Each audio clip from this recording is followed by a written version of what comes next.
Hooah! Hey everybody, welcome to the Mr. Movie Dr. Crave movie show. I'm Steve. And I'm Jay. And today we are back being two guys versus Cobra Kai. Hooah! And we're going to talk about Before the Kai and go through the Karate Kid series. Now, most of you who probably have seen the show are already fans of Karate Kid and know the film pretty well. We're just, we kind of knew about Karate Kid before getting into Cobra Kai. Then we got into Cobra Kai and then kind of thought, now that we're on kind of a break between season 3 and season 4, we decided we'll just give you kind of a layout of our thoughts on the Karate Kid quadrilogy.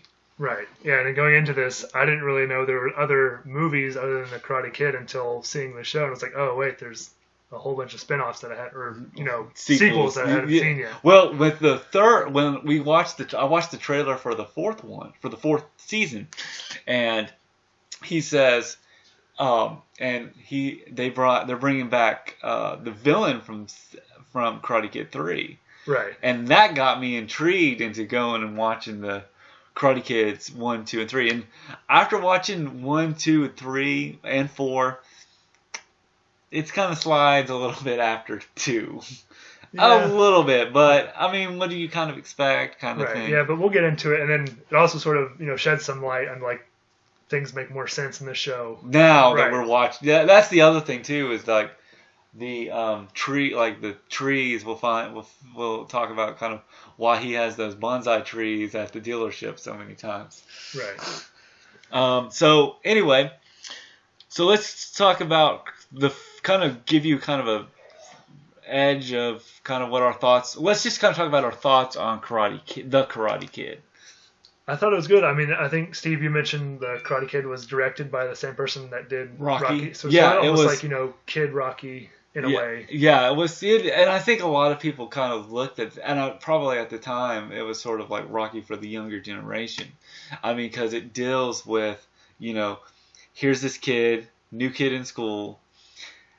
Kind of doesn't really fit in, and he meets Allie, and there's John, and we kind of get to meet Johnny, and it's kind of I kind of think about why we're looking at it. It's kind of interesting, our perspective of Karate Kid, watching from people who probably grew up in the 80s are now watching Cobra Kai and go, oh, I get that. We're kind of going, we watched Cobra Kai, and now we're going back to Karate Kid.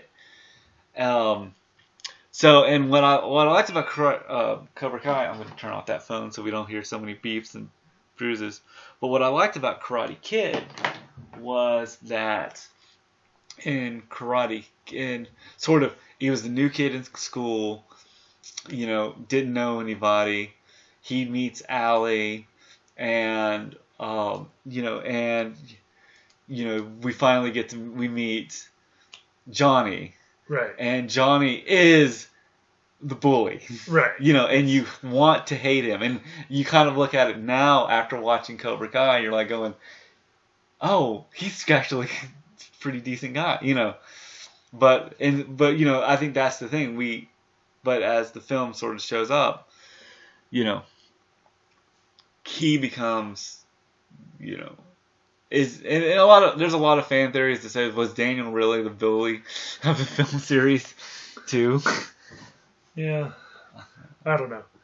Yeah, Daniel's not my favorite character. I guess throughout the whole Karate Kid movie series, I guess Mr. Miyagi is who really stands out. He's the best character. Well, I look at sort of how, I think you want to root for Daniel, but he becomes a little bit too, especially in 3, he gets a little bit too, and it could be because of hormones, and he was at 18 at the time, or 17. I think he graduated high school, so I don't know. I don't know, he was really sort of like the, Anakin sort of gets all moody, or Spider-Man 3 was full of anger and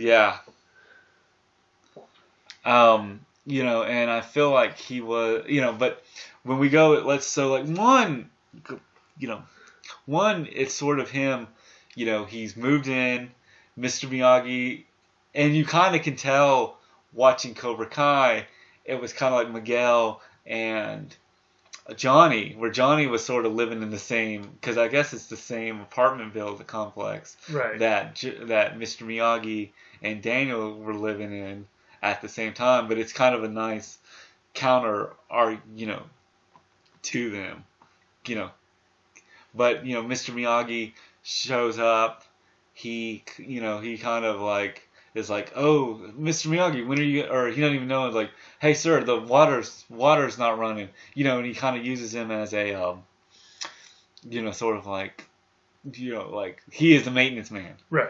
And it's not until after the Halloween night where he goes in a shower curtain, which we find out Miguel does the same thing. There's a lot of kind of, kind of flashbacks to the movie kind of thing. Right. But he kind of helps him throughout in Karate Kid 1. Right. And I feel like Daniel in the first one is a lot more likable. No, I agree. Yeah. After watching him in 3. Right, yeah. And I've heard a lot of people say 3 wasn't like, it kind of was, the first 2 were good and the third one wasn't that great. And then Next Karate Kid was just a spinoff that they just were like, we'll put Hilary Swank, let's make a girl one. Right. But the writing, I think and I think this is true with a lot of stuff now, is the kids that grew up in the 80s and, and us who grew up in the 90s are now, you look at, I know we're talking about Karate Kid, Cobra Kai, and Karate Kid right now, but with looking at Cobra Kai, they put a little bit of not heart, but they put a little bit of magic, or not magic, but just sort of, they put some time and care into developing a show. It's not like, we'll just write it this way and it'll happen this way, how can you kind of tell? I mean, if you look at, and I'm gonna mention this in a previous episode. If you look at, I think I mentioned this in the DC one. Yeah. If you look at Groot, you feel for a tree, right? That sacrifices himself. You feel for, Marvel makes you feel for a tree.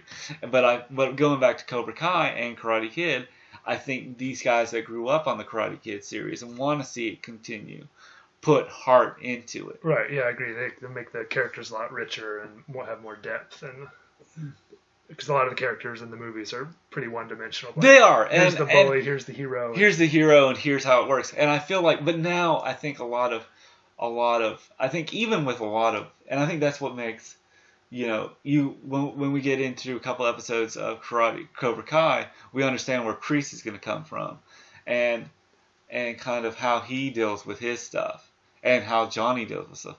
But let's kind of, I know we're off topic or off transit just a tad bit. Let's just kind of give you more kind of what happens through Karate Kid. It really kind of sets out the world and the universe, and he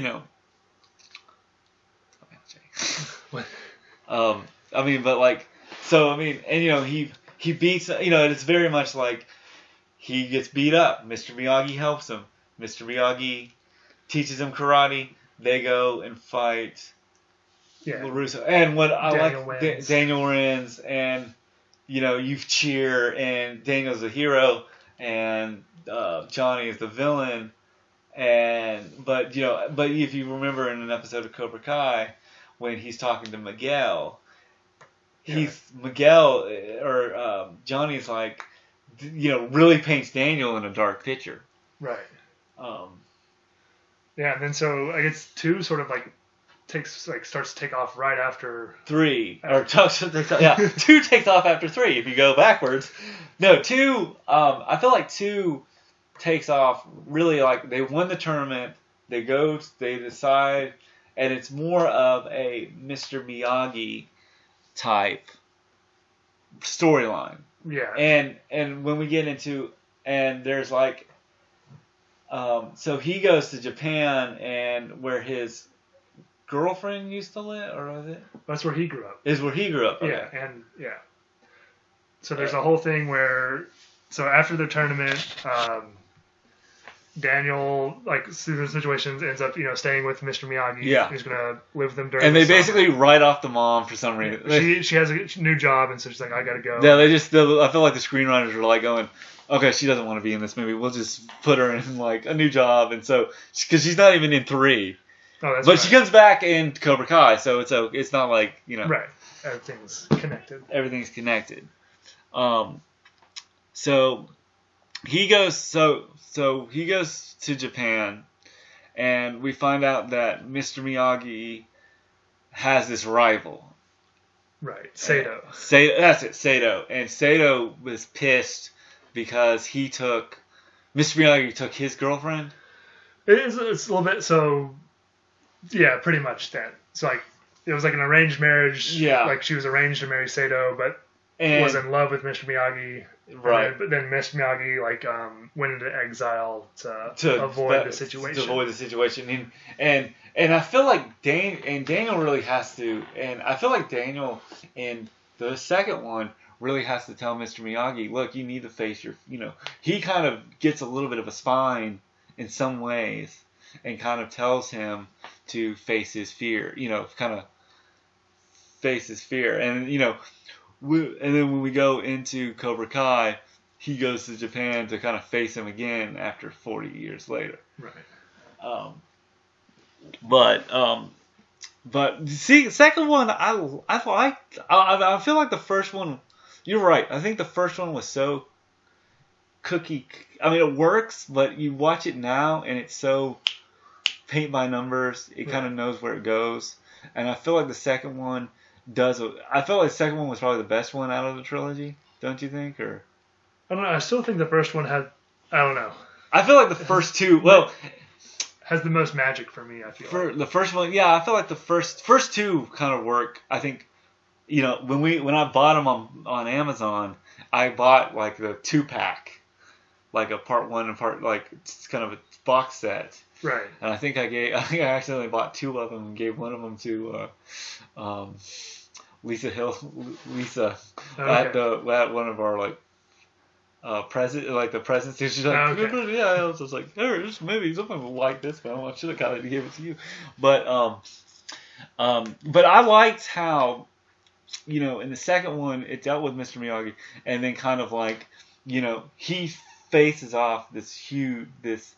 Miyagi's rival's protege, right, and he gets his ass kicked a lot, and then he finally, gets his courage and beats the shit out of, and then he grabs him by the nose and says, or grabs him by the head and says, live or die, man! Live or die! And then, I feel like 3 kind of, I look at 3 and say, I think 3, now that we kind of know what's going to happen throughout, kind of get close to season 4, 3 kind of, it's sort of like 3's a little bit not great, but it's kind of concludes everything in a way. Because let's kind of go through, now that we kind of hit 2 was more with Mr. Miyagi, and we just finished 3 after this recording, for this recording. So let's kind of go. So 3 takes place. They get back from Japan. Right. And so they get back from Japan, and Daniel's and Mr. Miyagi has lost his job. They're closing down the apartments, and so Mr. Miyagi doesn't really know what to do. So Daniel sort of gives up his college education money, and they sort of start their own bonsai business. And that's why he's a car salesman, because he couldn't go to college. And so that, it turns out, was where all the bonsai trees come from. Yeah, if you remember, as we talked about, we might have not talked about, but when he has a car dealership in Cobra Kai, he gives people a bonsai tree. So now going back and watching Cobra Kai, or watching Cobra Kai and now watching this, it clicks now. Right. Makes sense. It makes sense.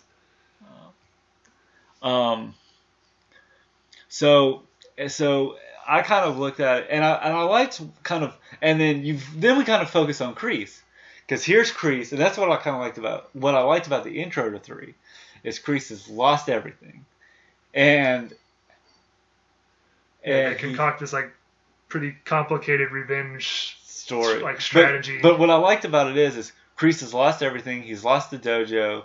He doesn't know what to do. Then you have Terry Silver, who's probably the best, sleaziest villain in the Karate Kid series. And I am so excited to see what he does in season 4. Right. Now that I've kind of, watched 3. But what I liked about what he does is he's like, so I think we meet him, and he like, Kreese flies to, I guess it was, New York, or he lives in a big city. Yeah, I think Terry like flies him out to like some South Pacific island. So and of course, and here's the thing. Now, in the 80s, there was some sort of like, and I was born in 88, so I was kind of on the cusp of the 80s.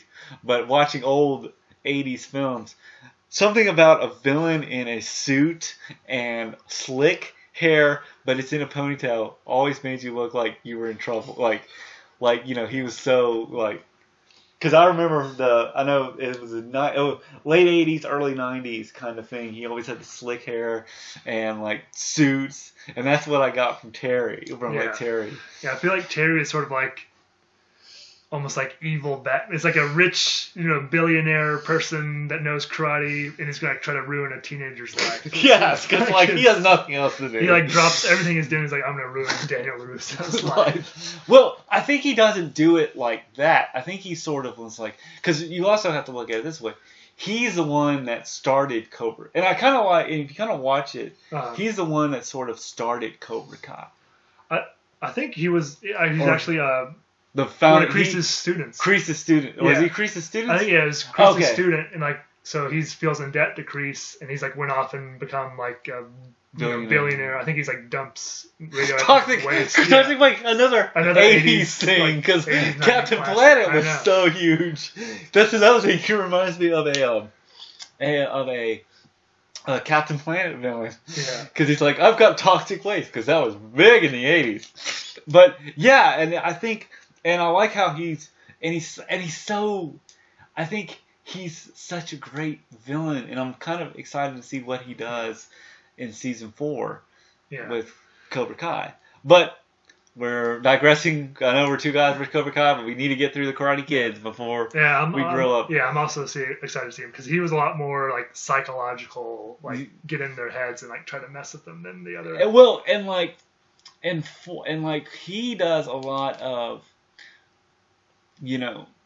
he sort of like, pulls up, and he gives like a lot of help, because he's like, but he sort of does it where he's sneaky about it, because he's like going to Kreese and saying, oh, I know how we just got to get through this kid's mind, right? We got to just fuck with him, excuse language, but kind of that's kind of how I kind of noticed with Kreese, or with Silver, was he, and it'd be kind of, and I know we're kind of get through Cobra Kai, but it'd be kind of interesting what he does coming back to season 4. I'm excited, yeah.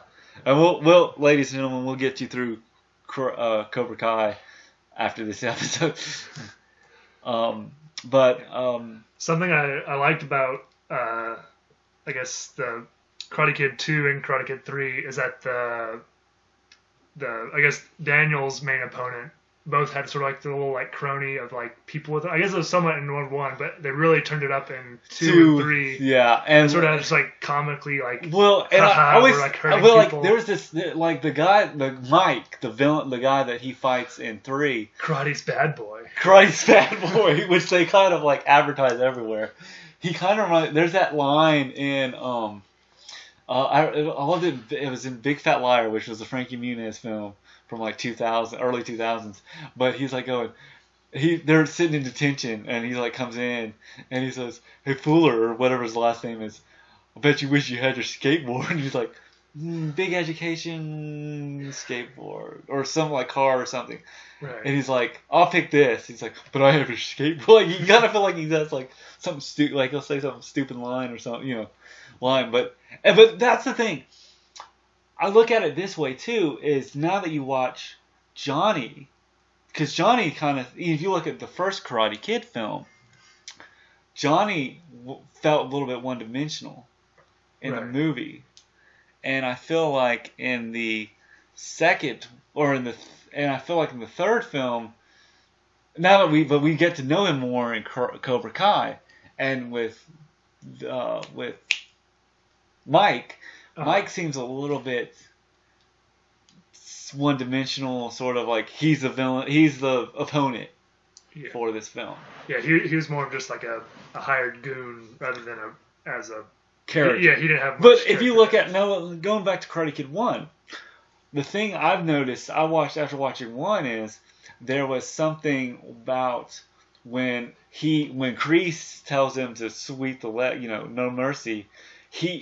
Johnny does have this look of, am I doing the right thing? Yeah. Are you taking it too far, Kreese? Right. And that's the thing, and I think that's the thing we see in Cobra Kai as we go through the movie or show.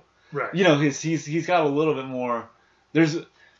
If you look at Johnny and you look at Mike seems to be so. I mean, like the poster of Mike when they show Karate Kid's Bad Boy, Karate's Bad Boy. He's like, "Argh!" Yeah, what's the Mr. Miyagi? There's no bad student, only bad teacher. The only bad teacher thing. Yeah, that's really it. And that's Johnny. That's what Johnny kind of goes through. What did you think about your thoughts? Just like, do you feel like were you a fan of Karate Kids? Before Karate Kid, we were Karate Kid.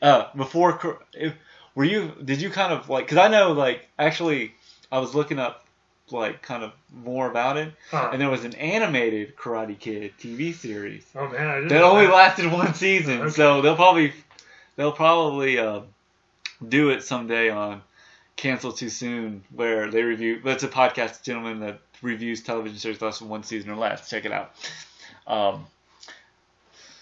But like I always kind of think it's sort of interesting how like, I feel like that's the difference. I feel like, why Cobra Kai works so well is that they still have the 80s thing. But the other thing too with Cobra Kai is you're looking at difference in high school 30 years, a 30-year difference. Right. Why is it loading up? It's so slow.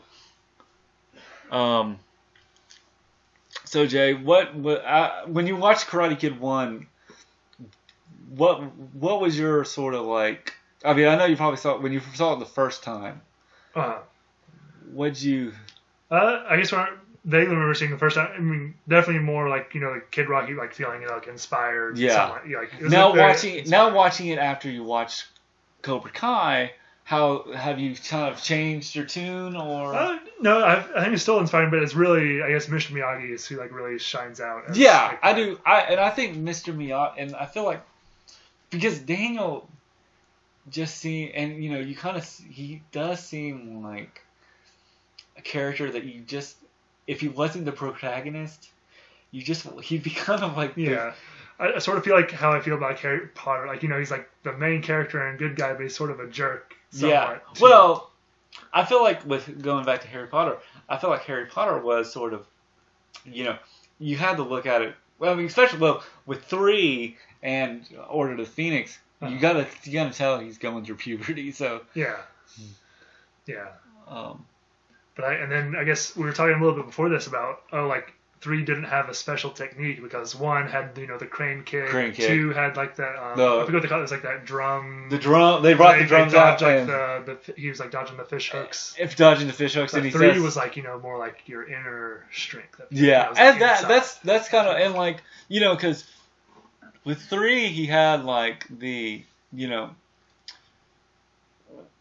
and it was sort of about like him getting the bonsai. tree because the guys they started a bonsai. We already mentioned you had a bonsai. We mentioned this bonsai business. Yeah, and so they broke what's his name? Mike and his cronies break into his bonsai business and just tear the shop to shreds. And so he goes and finds like the remaining bonsai tree that's like hanging on a rock. So it has to be like, taken out, grabbed cliffhanger style or something. But I feel like it did feel like the Karate Kid films. Once it hit that third one, I didn't like 3 as much. Now, I did like Silver. No, I like Silver. And too. I think Silver makes that movie work. It's not. I think it didn't have that same vibe as the first two. Yeah, there were some good moments, but Silver was great, and like again, Mr. Miyagi's always great. And I feel like with the third, I feel like when you do 1, 2, and 3, unless you can do a really good trip, because they you look at the Spider-Man films, and Spider-Man films were really good. Where like the first 2 were good, and the third one. Because I think the studio wanted him to do Venom, and he was just like, well, if they're going to make me do Venom, I'm just going to, just half-ass it, But, and I feel like with 3, with going back to Karate Kid 3, Terry was good. They could have executed, but I think that's why I'm excited to see what they'll do with Cobra Kai Season 4, is bring him in, and since they really took care of the Karate Kid franchise with Cobra Kai, I think he's going to be really interesting. Just to see him increase back, or do you think he's going to still be like a Jeff Bezos evil billionaire type still? Well, I don't know if he'll be a billionaire or if they're going to just go through like the like Rocky 5 version and make him like lose all his money or something, and he's like. But I don't think so. I think he'll be like, I'll be fine. Right. I'm a rich billionaire. But let's see.